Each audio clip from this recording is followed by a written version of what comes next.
마지막 세 문제 볼게요. 1176번. 운전석을 포함한 4인용 승용차 세대에 10명이 나누어 타려고 한다. 이 중에서 운전면허가 있는 사람이 3명이고 이들은 각각 지정된 승용차를 운전한다. 그러면 여러분 이 말을 보고 일단 운전면허 있는 사람 3명은 이미 그 10명 중에서 결정되어 있겠죠? 그리고 얘네는 각각 지정된 승용차를 운전한대. 그 말은 이 3명의 사람은 예를 들어서 승용차 A, B, C가 이렇게 있다고 하면 자리가 이렇게 4인승이니까 이렇게 있겠죠? 운전면허 있는 사람 3명은 이미 차를 하나씩 이렇게 배정받아서 이미 여기에 앉아 있다는 거야. 1번 사람, 2번 사람, 3번 사람이라고 할까요? 이미 이렇게 앉아 있는 거야. 그렇기 때문에 우리는 이 3명을 나누어주는 경우의 수는 고려하지 않아도 된다라는 얘기죠. 그러면 우리가 생각해줘야 될 거는 뭐냐라고 하면 이제 운전면허 있는 사람 3명 제외하고 7명 남았잖아요. 그 7명이 이제 남은 이것들의 자리, 이 9개의 자리에 나눠주는 경우의 수를 고려해 주시면 되겠죠. 그러면 어떻게 나누어 타는 방법이 있을까라고 생각해 봤더니 남은 7명은 3명, 3명, 1명 이렇게 나누어 타거나 3명, 2명, 2명 이렇게 나누어 타는 방법이 있겠죠. 4명, 2명, 1명 이런 거는 이 4명이 여기에 들어가 4인승이라서 최대로 들어갈 수 있는 자리가 지금 각각 3개밖에 없기 때문에 딱 이 2가지의 방법의 수밖에 나오지 않습니다. 그렇죠? 그래서 3명, 3명, 1명으로 일단 나누어 타는 거랑 3명, 2명, 2명으로 나누어 타는 거 이렇게 생각해 볼 건데 3명, 3명, 1명이라는 거는 일단 7명의 사람을 3명 남은 4명 중에서 3명 그리고 1명 이렇게 이거 얘랑 같은 개념인 거죠. 이렇게 일단 7명의 사람을 3명, 3명, 1명의 조로 나누었는데 일단 이렇게 생각하시면 3명, 3명이 겹치는 묶음의 개수가 겹치는 거니까 2개 있으니까 이렇게 나눠주시면 이렇게까지 하면 뭐가 계산된 거냐라고 하면 묶음의 수가 묶음을 만드는 방법이 계산된 거예요. 이 남은 7명의 사람을 3명, 3명, 1명의 조로 나누는 경우의 수만 계산된 거예요. 그렇죠? 그러면 조로 나눈다고 해서 끝이 아니고 이제 이 나눈 3명, 3명, 1명의 조가 각각 승용차 A에 탈 것인지 B에 탈 것인지 C에 탈 것인지 요것도 나열을 해줘야 되겠죠? 그래서 마지막에 3팩토리얼 이렇게 해주셔야 됩니다. 정리해보면 얘는 7명을 3, 3, 1명의 조로 나누는 것이고 얘는 나눈 조를 승용차 무엇을 탈 건지 나열한다 이렇게 생각해 주시면 되겠죠. 그래서 얘는 마지막에 나열까지 해줘야 된다는 게 굉장히 중요한 포인트입니다. 근데 아까랑 다르게 아까 예를 들어서 이 문제 같은 경우에는 바구니가 전부 다 똑같았기 때문에 마지막에 나열 과정을 안 거치고 그냥 묶음만 나누면 됐었던 건데 얘는 조를 나눈다고 끝이 아니죠. 그 조가 각각 어느 승용차에 탈 것인지 그거를 생각해 줘야 되겠잖아요. 그래서 저렇게 정리될 거고 아래 것도 똑같은 방식으로 써주시면 7C3 곱하기 4C2 곱하기 2C2 얘도 역시나 묶음 개수가 겹치는 묶음이 2개니까 이렇게 나눠주시고 얘까지 하면 뭐다? 조를 나누는 방법의 수만 그러니까 이것까지 곱하면 조를 나눈 것만 계산된 거다. 그런데 나눈 조를 각각의 승용차에 분배 어떤 승용차 탈 건지를 정해줘야 되니까 마지막에 3팩토리얼을 곱하셔야 되겠다 라는 겁니다. 그럼 앞에 거 먼저 계산해 주시면 얘가 420 나오고요. 얘가 630 나와요. 계산 여러분들 직접 해보세요. 이거 2개를 더해주시면 답은 1050. 그래서 아마 조금 이거 때문에 이거 부분이 헷갈리지 않았을까 싶은데 잘 생각해 보시면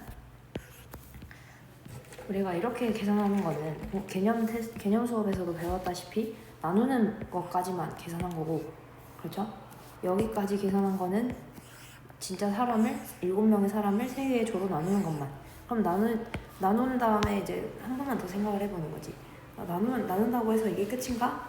라고 생각을 해보면 승용차가 각각 전부 다 다른 승용차이고 심지어 운전자로 이미 다른 놈이 앉아있을 거 아니야. 그래서 어떤 운전자랑 같이 탈 건지 어떤 승용차에 탈 건지 그거를 생각해줘야 되겠다. 그래서 마지막에 얘를 곱해줘야 되겠다. 그래서 이 문제랑 76번이랑 70번 이 두 문제의 차이 꼭 복습하셔야 됩니다. 넘어갈게요. 77번. 어느 고등학교의 선생님 6명이 세 곳의 수학여행 관광지인 요 관광지 3개가 있다고 하네요. 얘가 이제 서로 다 구분되는 대상이라는 게 중요하겠죠. 왜냐면 다 다르잖아요, 지금. 다른 답사를 가려고 하는데 각각의 관광지에 적어도 1명의 선생님이 답사를 가도록.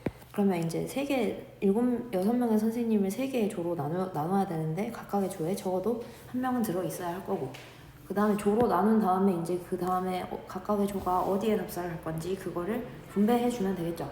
나열해주면 되겠죠. 방금이랑 유사한 문제입니다. 그럼 6명을 1명, 1명, 4명으로 나눌 수도 있을 거고, 아니면 2명, 1명, 3명으로 나눌 수도 있을 거고, 아니면 2명, 2명, 2명 이렇게 나눌 수도 있겠네요. 각각의 묶음에 적어도 하나씩은 들어가야 되기 때문에 이거 3개를 제외하고 0명, 2명, 4명 이런 거는 안 되겠죠? 그래서 이 3가지의 케이스가 나옵니다. 그래서 1명, 1명, 4명은 일단은 이런 식으로 조를 나누겠죠. 근데 이 개수가 같은 묶음이 2개니까 이렇게 나눠주실 건데, 방금이랑 똑같이 요렇게까지만 계산하면 선생님들을 1명, 1명, 4명의 조로 나눈 거고, 그럼 3개의 조가 만들어졌으면 각각의 조가 어디로 답사를 갈지 나열을 해줘야 되겠죠. 이렇게 계산될 거예요. 그럼 요거는 계산해 주시면, 계산은 조금 생략할게요. 15 곱하기 6이라서 90까지가 나오고요. 두 번째는 얘도 역시나 똑같이 2명, 1명, 3명의 조로 나누는 방법의 수는 이렇게 계산이 될 거고, 얘는 조 자체로 봤을 때도 묶음의 수가 같은 묶음이 없으니까 나눠줄 필요는 없고 마지막에 나열만 이렇게 해주시면 되겠네요.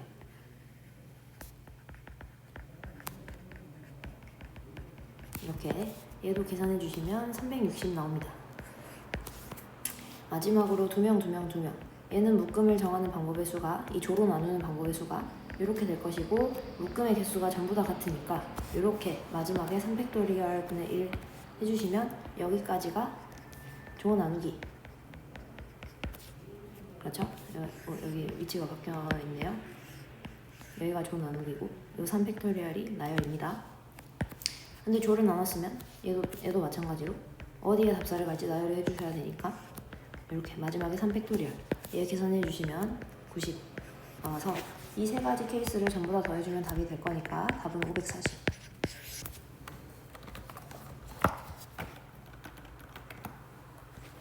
그래서 요 3문제 70번, 76번, 77번 요 3문제는 꼭 복습하시는 게 좋겠습니다. 여러분이 얼마나 상황을 잘 구분하고 얼마나 상황을 잘 판단하는지, 얘가 나열을 해줘야 되는 상황인지 안 해줘도 되는 상황인지, 조를 나누는 상황인데 이 묶음의 개수가 같은 거를 나눠줘야 된다는 사실을 여러분이 구분할 수 있는가, 이걸 판단하는 아주 좋은 문제라서요. 마지막 80번 보겠습니다. 9개의 팀이 다음 그림과 같은 토너먼트 방식으로 시합을 할 때 대진표를 작성하는 경우의 수를 구하여라. 그러면 여러분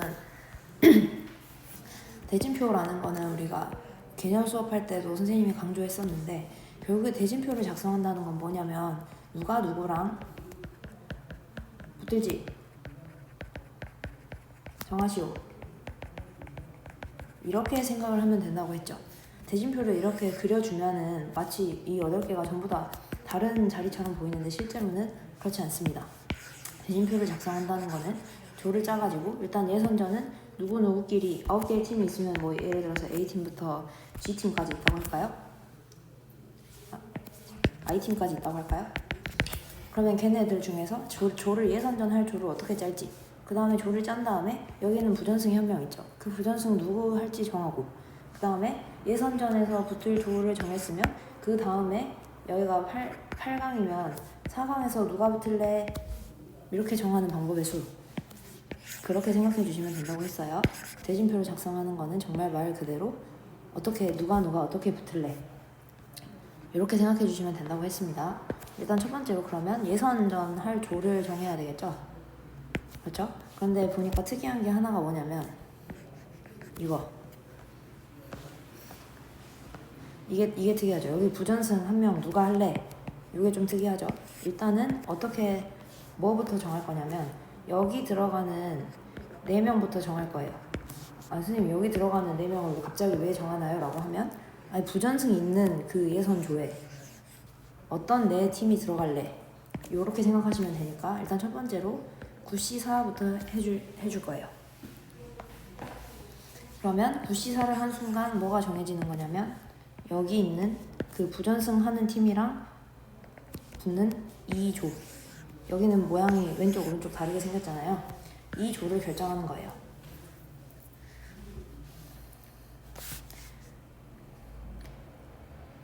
괜찮으시죠? 9C5라고 할까요? 9C5라고 하겠습니다. 조금 헷갈릴 것 같아서 9C5라고 하면 여기 들어가는 5명 5팀 누구 할래? 이거고, 그럼 자동으로 남은 내 팀은 여기에 들어가게 될 거니까 뭐 9C, 4C4를 곱해주셔도 된다고 생각해도 되는데 어차피 그냥 9C5를 한 순간부터 여기 들어가는 5팀 결정됐고 여기 들어가는 4팀 결정된 거예요. 그러면 9C5 한 상태로 5팀, 4팀 일단 여기에 들어갈 거 결정됐어. 그러면 그 다음에 어떻게 해주셔야 되느냐, 왼쪽 대진표부터 볼게요. 왼쪽 대진표 봤더니 일단 부전승 할 사람 한 명 정해야 하고, 그 다음에 남은 이 4명 중에서 남은 4팀이 있을 거 아니에요. 남은 4팀 중에서 누구랑 누구랑 붙을래 이렇게 결정을 해주셔야 되겠죠. 그럼 남은 4팀 중에서 누구랑 누구랑 붙을래부터 결정한다고 생각하면 4C 곱하기 2C2인데 얘는 2 팩토리얼 분의 1 나눠주셔야 돼요. 얘는 조를 짜기만 하면 알아서 여기 편성표에 이렇게 들어가겠죠. 그렇죠? 일단 조만 짠다고 생각하시면 돼요. 이렇게 둘둘의 두 팀의 조로 나누면 알아서 일단 편성표에 들어갈 것이다. 그런데 그러면 일단 이렇게 두 팀의 편성표로 짠 순간부터 어떻게 되냐면 여기 들어가는 한 팀도 결정되겠지. 그렇죠?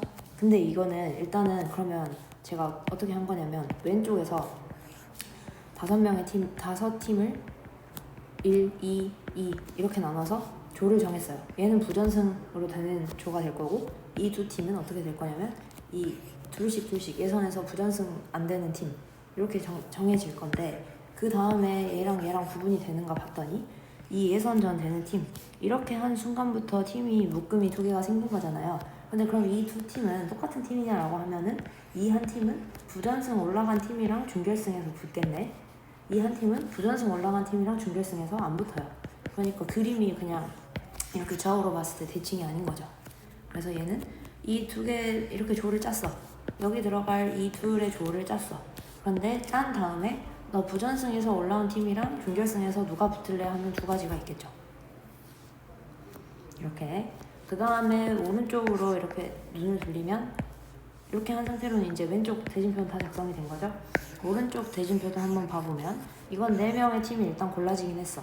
그러면 이 4명의 팀 중에서 그냥 조 2개의 조를 짜기만 하면 알아서 대진표에 들어가겠죠.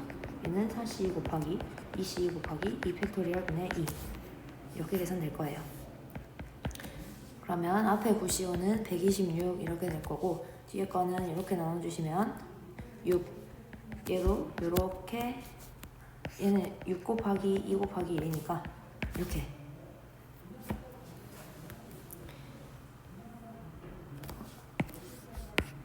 여기가 5C이네요 여러분. 여기 총 5명 중에서 2명 골라줘야 되는데 4C라고 계산했네요 여러분, 죄송합니다. 여기가 5C. 그럼 다시 계산해 주시면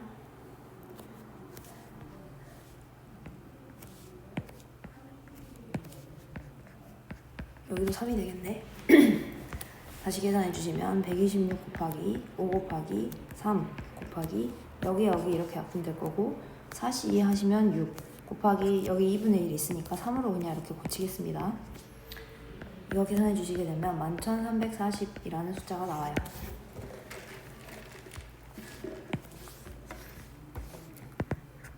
다시 정리하면 대진표를 작성하는 방법의 수는 누가 누구랑 붙을래, 9개의 팀이 있는데 어떤 팀과 어떤 팀이 붙을 건지, 그리고 예선에서 이긴 팀은 어떤 그 조랑 붙을 건지 요거를 결정하는 방법의 수라고 했으니까 그거를 항상 생각하시면서 대진표에 들어갈 팀의 방법을 결정해 주시면 돼요. 그래서 다시 정리할게요. 9C5라는 거는 뭐를 한 거냐면 이 대진표에 왼쪽에 들어가는 5팀, 대진표 왼쪽, 그러니까 부전승 포함된 이 조랑 그 준결승까지 할 5팀 얘를 결정하는 거고요. 5C 곱하기 3C1을 한 거는 이 5개의 팀을 일단 골랐어. 그 다음에 5C 곱하기 3C1을 해서 이렇게 부전승 말고 나머지 두 팀의 조를 짜는 방법의 수겠죠. 여기 들어가는 이 두 개의 팀, 이 조를 짜는 방법의 수. 그런데 얘는 묶음의 개수가 같으니까 구분되지 않으니까 이렇게 나눠주시는 거고,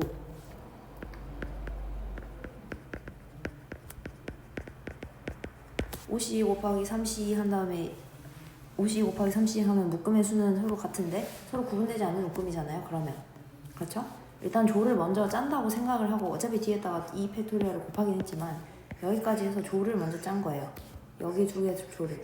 그 다음에 두 개의 조가 만들어졌는데, 그러면 야, 너 그 두 개 중에서 조 중에서 어디가 부전승으로 올라온 팀이랑 준결승에서 붙을래? 이 두 가지.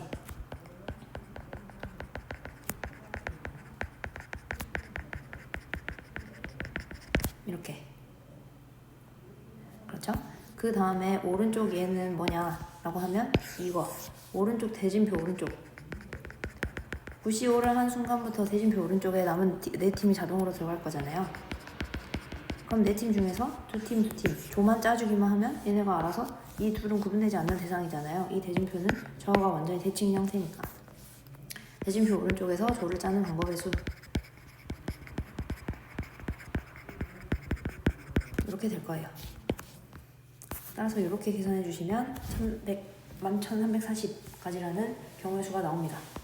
근데 여러분, 이게 조금 어렵다고 하면, 이렇게 생각하는 게 조금 어렵다고 하면 대진표 문제를 접근하는 방법을 알려드릴 건데, 이 방법은 너무 자주 쓰시면 여러분이 생각하는 힘이 줄어드니까, 만약에 내가 진짜 모르겠다, 이 대진표 너무 도저히 헷갈려서 대진표가 너무 크게 생겨가지고 도저히 헷갈려서 못하겠다 라고 하면 사용하실 수 있는 방법입니다. 일단은 우리가 같은 것이 있는 순열 배웠잖아요. 언제 배웠냐면 이때 배웠어요. 같은 것이 있는 순열. 같은 것이 있는 순열은 뭐냐면, 실제로 구분되지 않는 이런 대상이 있는데, 일단 구분되는 것처럼 이렇게 나열을 한 다음에 구분되지 않는 것들이 순서 나열하는 방법을, 여기는 3개니까 3팩토리얼로 나눴고 여긴 4개니까 4팩토리얼로 나눴고 이렇게 했던 거죠. 그거를 그대로 적용해 볼 건데요. 그럼 이 9개의 자리가 실제로 전부 다 구분되는 자리는 아니지만 나는 구분된다고 생각을 할래. 그래서 일단 9개의 팀을 저 구분되는, 실제로는 구분되지 않아요, 9개의 자리에 배치하는 9팩토리얼을 먼저 해주신 다음에, 그럼 실제로 자격이 같은 자리가 몇 개인지를 판단해주면 되겠지. 그럼 실제로 자격이 같은 자리는 일단 이렇게 나왔을 때 이 둘은 실제로 같은 자리예요. A팀, B팀 이렇게 들어가나 B팀, A팀 들어가나 A팀과 B팀이 예선 첫 번째 경기에서 경기한다는 사실은 똑같아요. 그렇기 때문에 여기도 구분이 되지 않고, 여기도 실제로 구분이 되지 않고, 여기도 실제로 구분이 되지 않는 자리고요. 여기도 실제로 구분되지 않고, 여기도 실제로 구분되지 않아요. 그럼 지금 구분되지 않는 두 개가 하나, 둘, 셋, 4개 있는 거죠. 그래서 이 팩토리얼을 4번 총 나눠주셔야 되겠네요. 그럼 이렇게 쓸게요. 그 다음에 이렇게 해서 끝이냐라고 봤더니 또 구분이 되지 않는 자리가 있어. 어디 있냐면 이렇게, 여기랑 여기는 통째로 서로 자리를 바꿔도 대진표의 의미가 아무 바뀌지 않아요. 그렇죠? 근데 이거 말고 또 있냐라고 봤더니, 뭐 예를 들어서 이렇게 나눈다고 하면 얘네 둘이 자리 바꾸는 경우는 대진표가 바뀌는 거지. 왼쪽 오른쪽이 대칭 형태가 아니니까요. 그래서 이 팩토리얼이 하나 더 있겠네.